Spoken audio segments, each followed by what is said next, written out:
ഇന്നത്തെ വീഡിയോയിൽ നമ്മൾ കാണിക്കുന്നത് വെളിച്ചെണ്ണ കാച്ചാനായിട്ട് എന്തൊക്കെ ഐറ്റംസാണ് നമ്മൾ ഉപയോഗിക്കുന്നത് എന്നാണ്. ആദ്യമായിട്ട് നമ്മുടെ വീട്ടിലുണ്ടായിട്ടുള്ള വേപ്പിലയാണ് അധികമായിട്ട് എടുത്തിട്ടുള്ളത്.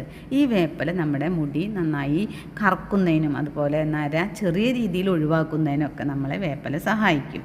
അതുപോലെ മൈലാഞ്ചിയുടെ ഇലയും ഇത്തിരി അധികം എടുത്തിട്ടുണ്ട്, അതും നമ്മുടെ മുടി നന്നായി കറക്കുന്നതിന് സഹായിക്കുന്നതാണ്. അതുപോലെ ചെറിയ ഉള്ളി തൊലി കളഞ്ഞ് ഇത്തിരി അധികം ചേർക്കുന്നുണ്ട്. അത് നമുക്ക് തലയിൽ പുതിയ മുടികൾ ഉണ്ടാകുന്നതിനും അതുപോലെ മുടി കൊഴിച്ചിൽ തടയുന്നതിനും സഹായിക്കും.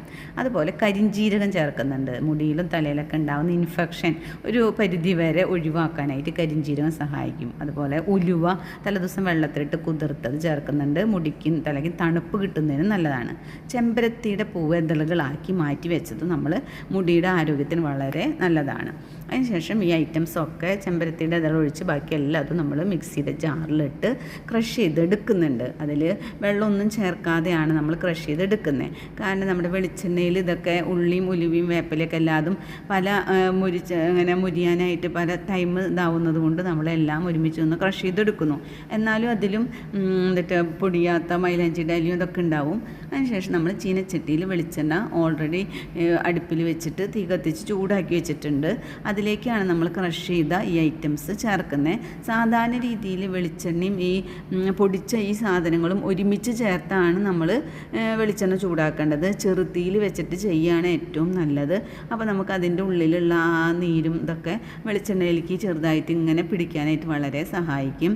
ചെറുതീയിൽ വെച്ചത് ഇളക്കിക്കൊണ്ടിരിക്കണം. അതിന് ശേഷം നമ്മുടെ ചെമ്പരത്തിയുടെ ഇതളുകളും അതിലേക്ക് ഇട്ട് ഇളക്കുന്നുണ്ട്.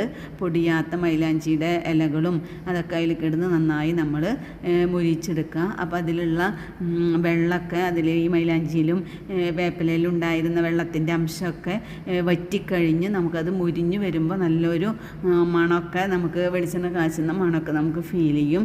അതുപോലെ നന്നായി മുരിഞ്ഞ് വരുമ്പോൾ നമ്മളത് ഓഫ് ചെയ്ത് മാറ്റി വയ്ക്കണം. അതിന് ശേഷം നമ്മളതിലേക്ക് കുരുമുളകാണ് ഒരു 5-6 കുരുമുളകാണ് ചേർത്ത് കൊടുക്കുന്നത്. കുറേ കാലത്തേക്ക് വെളിച്ചെണ്ണ കാച്ചിയത് കേടാവാതിരിക്കുന്നതിന് ഈ കുരുമുളക് നമ്മളെ സഹായിക്കുന്നതാണ്. പിന്നെ ഈ കുരുമുളക് നമ്മൾ സാധാരണ രീതിയിൽ ഒക്കെ കാച്ചിയതിന് ശേഷം അരിച്ചതിന് ശേഷം അതിലിട്ട് വെക്കുകയാണ് പതിവ്. ഇതിപ്പോൾ നമ്മൾ ഇതിലൊന്ന് കിടന്ന് മുരിയാൻ വേണ്ടി ഇട്ടിട്ടുണ്ട്. അതിന് ശേഷം നമുക്ക് നമ്മുടെ ഈ ഇതൊക്കെ മുരിഞ്ഞു കഴിഞ്ഞു എന്ന് കാണുമ്പോൾ നമ്മളത് ഓഫ് ചെയ്ത് മാറ്റി വയ്ക്കേണ്ടതാണ്. കാരണം ഓൾറെഡി വെളിച്ചെണ്ണ തിളച്ചിരിക്കുകയാണ്. അതിൽ കിടന്ന് വീണ്ടും അത് മുരിയും. അപ്പം നമ്മൾ മാറ്റിയതിന് ശേഷം ചൂടാറുമ്പോൾ അരിച്ച് വേറൊരു പാത്രത്തിലേക്ക് മാറ്റിയിട്ട് നന്നായി ചൂടാറിയിട്ട് നമ്മളത് സ്റ്റോർ ചെയ്യുന്ന കണ്ടെയ്നറിലേക്ക് മാറ്റി വയ്ക്കേണ്ടതാണ്. ഒരു ഇളം പച്ച കളറിലാണ് നമുക്കത് കിട്ടുന്നത്. ഓക്കെ.